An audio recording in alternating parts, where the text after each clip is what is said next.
Hey, how you doing?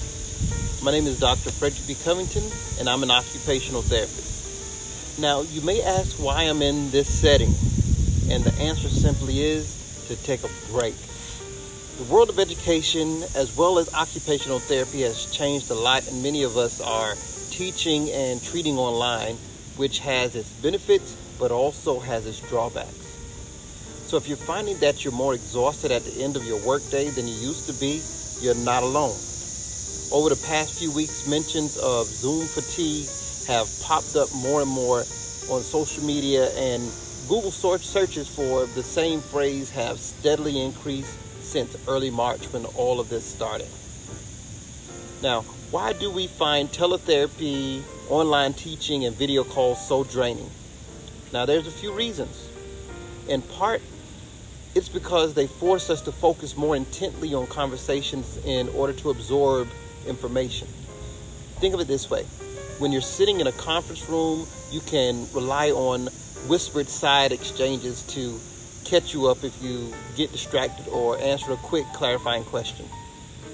Now, during video calls, however, it's impossible to do this unless you use the private chat feature or awkwardly try to find a moment to unmute and ask a colleague to repeat themselves.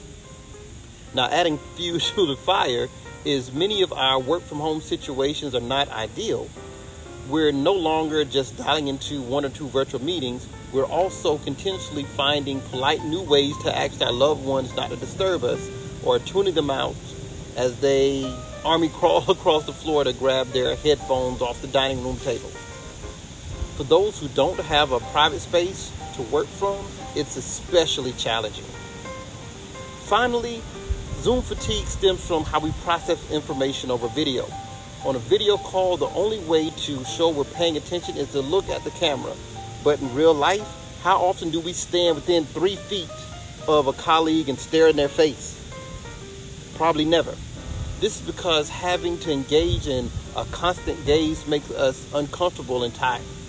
In person, we're able to use our peripheral vision to glance out the window or look at others in the room. On a video call, because we are all sitting in different homes, if we turn to look out the window, we worry it might seem like we're not paying attention. So, to sum this up, in the world of video conferencing, you need to take a break, step away from the screen, and simply get some fresh air. Don't be tethered to the screen and the same spot even when your video meeting is over. As you wait for your next meeting, start to move around. And that's just what I'm doing right now. Again, this is Dr. Frederick B. Covington, occupational therapist. Thank you for your time. I'll see you next time. Take care.